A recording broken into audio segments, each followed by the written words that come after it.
Hello again, everyone, and welcome back to Reddit Aliens. I am John, and as always, thank you so much for being here. Fun topic. Let's do it. What's the biggest lie that you ever believed? Please remember to like, share, and subscribe. As a little kid, Dad told me that there was a Greek god of sex called Fellatio. I'd never heard the word before. Then, freshman year of high school, took a mythology class and asked the teacher in class why we haven't talked about fellatio. Silence. You know, the god of sex. I'm cringing hard just typing this out. Got a nice little talk after class, and Dad almost peed his pants laughing that night. That's good. When I was like 16, I found out that one of my sisters wasn't actually my sister.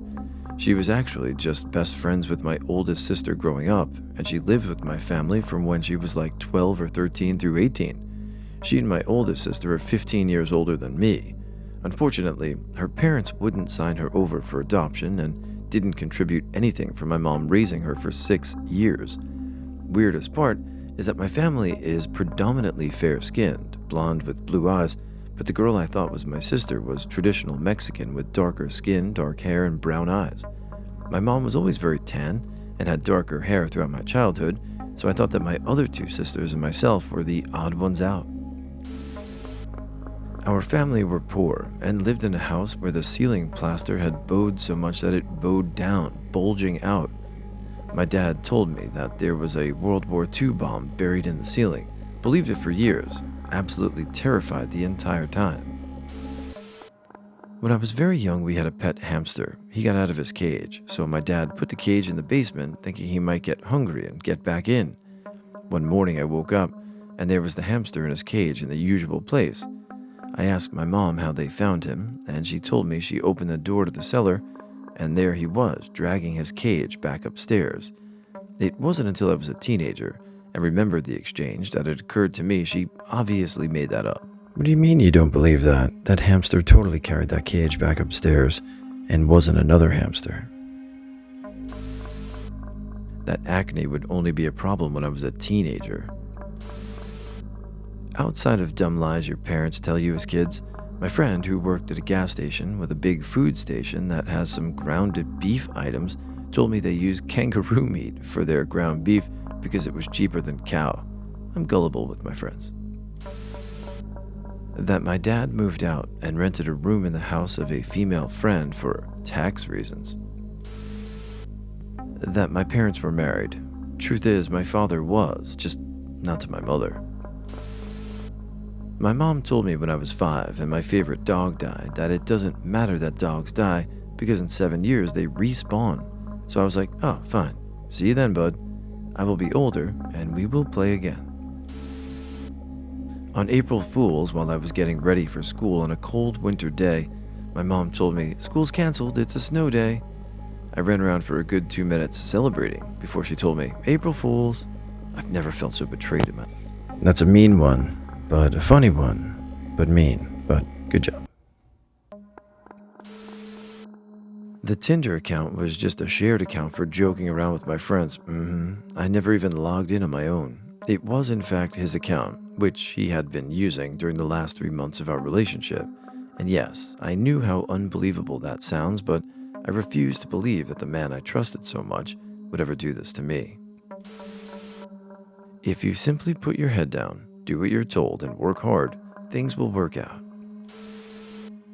That a full career and retirement from the US Navy would guarantee me free medical. That someday everyone meets their person and live and love together the rest of their lives. Never happens for some of us. I lived my entire life genuinely believing my childhood home was built by little people because the attic crawl space is unbearably low. Turns out, yeah, they were a little below average height, but not literal dwarves. Just about everyone I know has laughed at me. I really am a clown. Honk. ADHD is only the super hyperactive kids in school. Spent a lot of my life not knowing why I was different and why my brain didn't work like others. When I was 15, over my summer break one day, my mom called and said she was going to pick me up and we were going to go to my stepdad's for the weekend. I didn't understand why I had to go when she would leave me at home by myself for the weekend all the time. I was old enough that I knew the rules and she could trust me. She told me there was a mix-up at the electrical company, and they seemed to think we didn't pay the bill, and so the power was going to be shut off, so we were going to go to my stepdad's until that got sorted. That was a lie. A weekend during into 2 weeks turned into a month, and then the entire summer. We hadn't been home in over 2 months. I kept asking when we could go home, and she'd always have an excuse. Now we're in September. She's driving me from one city to my hometown to register for the following year of school, which started up in a week. This was the closest I had been home in 2 months. After I registered, we bypassed my house and started heading toward the highway to go back to my stepdad's. It was at that moment I snapped and started freaking out. I knew something was wrong. She pulled the car over and started crying. Apparently, my brother had been helping her pay the bills, and when he moved out, she could no longer afford the place on her own. So my stepdad was trying to help, but he had his own house and kids he had to look after, and he couldn't keep it up. We had been evicted. We stayed with my stepdad for the summer while my mom tried to work something out with the landlord, but they couldn't come to an arrangement. Because she never told me, and in order to buy herself time to work something out, she had to be comfortable with potentially leaving everything behind. Well, she couldn't work it out with the landlord, and we lost everything. Only thing I got out of that house were the shoes on my feet and a few outfits and pajamas, enough for a weekend stay. I had dumped some gasoline in an Arizona tea bottle to get a fire started.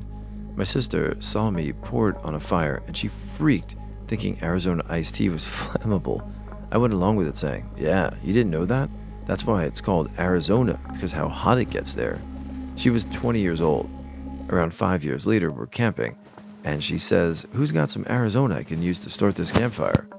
I looked at there and didn't understand. She explained I told her it's flammable. I had no recollection. She says she had been telling everyone for the last 5 years how bad it is for you and how flammable it is. One morning, my bro and I woke up to find 2 chicken eggs in our hamsters, both male cage.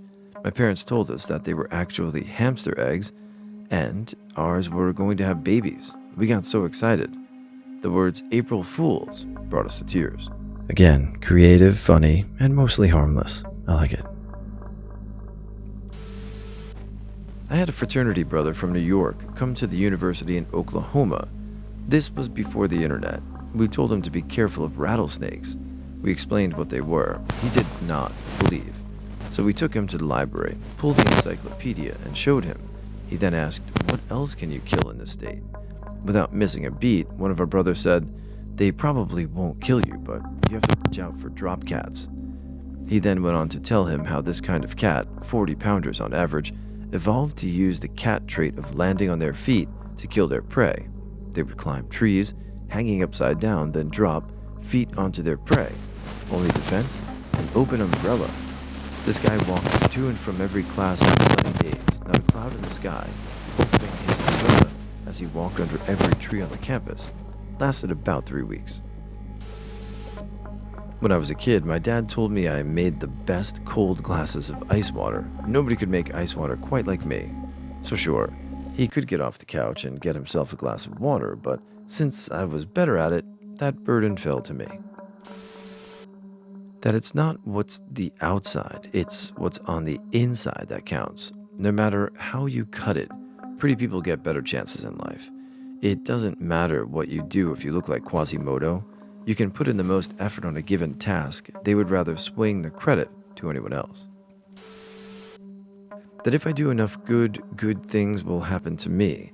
I still pity the small child who ran herself ragged trying to help everyone and destroyed her mental health because she thought that she was a bad person if she didn't dedicate every waking moment to other people. I didn't deserve that.